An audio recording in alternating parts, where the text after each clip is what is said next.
Tell us everything about this, because this looks like something we've been waiting for, but we haven't seen yet. Yeah, thanks. It's a swappable battery technology with a converted truck. So this truck behind me is 10 years old. Right. Came into us as a diesel. Yep. We took the diesel engine out. We've put our conversion module, which is a Janus Electric conversion module with a 540 kilowatt electric motor. Drops straight into the front where the diesel engine comes out of. We connect into the existing drive line on the truck.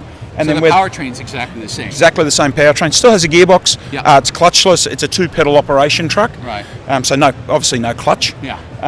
And then where the diesel tanks come off and the AdBlue tanks, we put our swappable battery on there. And there's two 310 kilowatt hour packs on either side. So 620 kilowatt hours, about 350 to 400 kilometres range with a single trailer. All right. Okay. All right. But that's a fully loaded trailer. Correct. Okay, but the thing is, of course, in some sense, it doesn't matter that it's 300 to 400 Ks, because at that point... Go to the charge station, swap the battery in 4 minutes and keep going.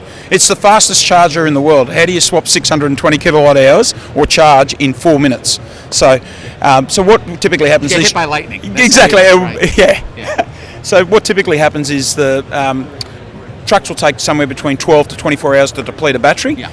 Batteries take 4 hours to recharge, so it allows you to have multiple trucks for a lesser amount of batteries. So it allows us to recharge during the solar windows as well too. So it's about how do we shape our charge when renewables are in production as well too. Because the hardest thing you've got is no one wants to park a truck during the middle of the day to plug it in. And if you do the numbers, like a plug-in truck will be parked for 39 days of the year recharging. If you're using it, if you're trying to double shift that truck, 39 days of the year parked up, you're losing 10% of the year. Come in, swap the battery, and away you go. Yeah. Okay, all right.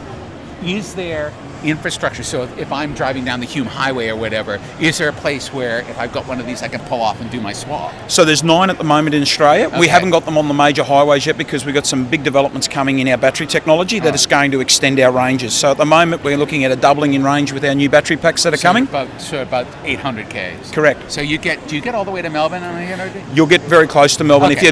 If we swap somewhere on the southern side of Sydney, like it's Pheasant's Liverpool. Nest. It's Liverpool. Yeah. I actually did that work for Liverpool Council a couple of years ago. So Liverpool's where you do it. Yeah. So that's we will open the highway networks up very shortly, but at the moment we're just concentrating on back to base. So we've got charge stations in Western Australia, South Australia, Victoria, and New South Wales, and trucks operating in all of those states as well too. All right, so what's the economic proposition for someone who says, okay, this is what I want to do? Yeah, about 20 cents a kilometre saving is what they'll experience in reduced maintenance costs, reduced downtime, and obviously reduced energy costs with going to electricity. How much is the conversion? $175,000 to do the conversion. Okay, you get all your gear back out of the truck as well too. So there's typically, you've got wreckers there paying somewhere between $20,000 to $25,000 for the componentry that comes out and parts it out. Yeah. And a lot of the fleets sometimes are keeping them as spare motors and swing engines as well for their existing trucks. Yeah.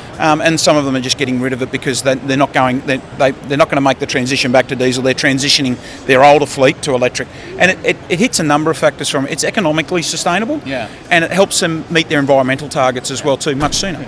That's right, because you get tier 3, right? And Correct. And look, the biggest challenge that the transport industry has, is that the OEMs can only manufacture 5% of the replacement of the fleet. So in Australia, there's 124,000 of these prime movers registered today. Yeah. That's 25 years if we start doing every one of them today. That's a long time. Well, how do you hit 2050 target? Yeah. That's not going to happen here. So it's really challenging. And the other part is there's already a carbon footprint from building this diesel truck. Let's just convert it to electric and give it a second life and look at sustainability and look at that circular economy. Makes a lot of sense. Thank you very much.